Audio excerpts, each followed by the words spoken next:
Before I get into my main questions, I wanted to follow up on the Chairman's question about housing finance reform and, frankly, just again to thank you for your increased and continued focus on the criticality of that issue. I think, as you said, the U.S. taxpayers continue to be very much on the hook and at risk as we do nothing to reform our system and maintain the current structure in which we have Fannie Mae and Freddie Mac under U.S. government control. So thank you for your renewed focus on that.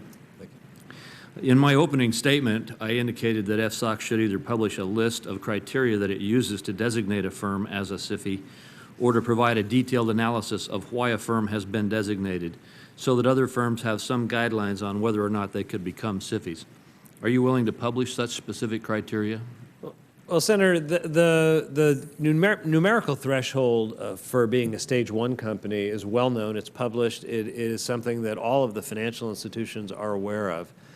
The process of going through the review of each firm obviously depends on what kind of a business it's in, how it is interconnected to the financial markets, and what the risks of a failure at that firm would mean in terms of potential spread to other parts of the financial system.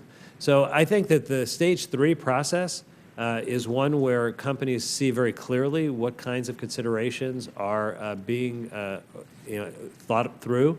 They submit voluminous information and data to support a decision that presumably is informed by their point of view. And I think we have to be, kind of careful about having there be too rigid a standard, because it's not just a question of size alone.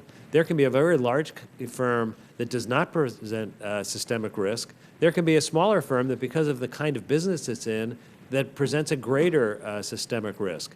And we're trying, in a fairly new process, to be very systematic and disciplined about it. And I'm very proud of the quality of the work that's been done.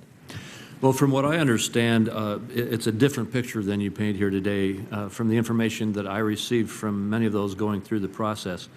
And they certainly would agree with you, I think, that tremendous amounts of information are being requested and that there is this process of significant back and forth that goes on. But there's a lack of understanding or information being provided about what the purpose of the information is, how it's to be used, how they could better analyze or help to analyze the issue being addressed, and so forth.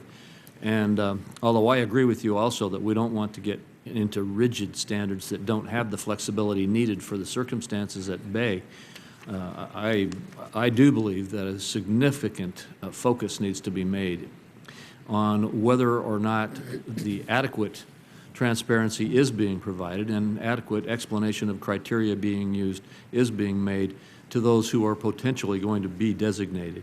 And I would just encourage you to pay greater attention to that issue. Well, Senator, we value transparency and openness highly. We've tried to come up with a balance between transparency but also protecting the legitimate concerns of firms for having their proprietary information not be in the public space. It's obviously a new organization, and we are developing these procedures, in real time, and we will continue to try to get that balance right. All right, thank you. On a related issue, early in June, the Fed and the FDIC and OCC published the first of a series of requests for comments to identify outdated, unnecessary, or unduly burdensome regulations that are imposed on insured depository institutions. I think that's a very positive development. I agree. And I'm very hopeful that that will result in our ability to go in and, if you will, weed out some of the unnecessary and overly burdensome regulations in our system to help streamline them and make them more effective without sacrificing any safety or soundness in the system. Are you prepared to encourage other FSOC members to review existing regulations and to lead similar efforts among other agencies? Senator, I've been encouraging agencies to do that in multiple roles for many years. When I was OMB director, we did a look back for all of the executive branch agencies that OMB has oversight over. We asked for the independent regulators to do the same thing at the time. I think it is an excellent thing that the agencies are moving in that direction, and it's the right way for us to deal with the kind of accumulation of issues. There are things that made sense 20 years ago that, if you look at them now, don't reflect decisions we would make today. And I totally agree, it does not mean unwinding anything that gets to safety and soundness. It's a question of asking, are there things in place that you don't need anymore or you would do differently? Well, let me make just one specific recommendation in that regard, and that is over the last few years, we've had a lot of different witnesses talk to us about the impact that the community banks are facing under the cumulative regulatory system they now face.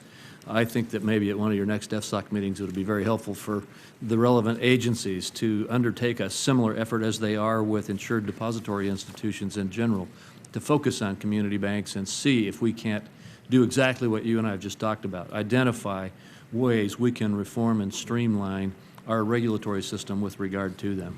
I can't speak to whether there's been a look back. I suspect because they're just beginning now to do the look back, it's just happening, if so, in real time. But I can tell you that as new regulations come out, there isn't a regulator that we work with, and we work with all of them, who isn't very much attentive to the special concerns and needs of community banks and the value that they play in our system. So I suspect there would be an openness to asking that kind of question. Thank you. I hope you'll be willing to do that.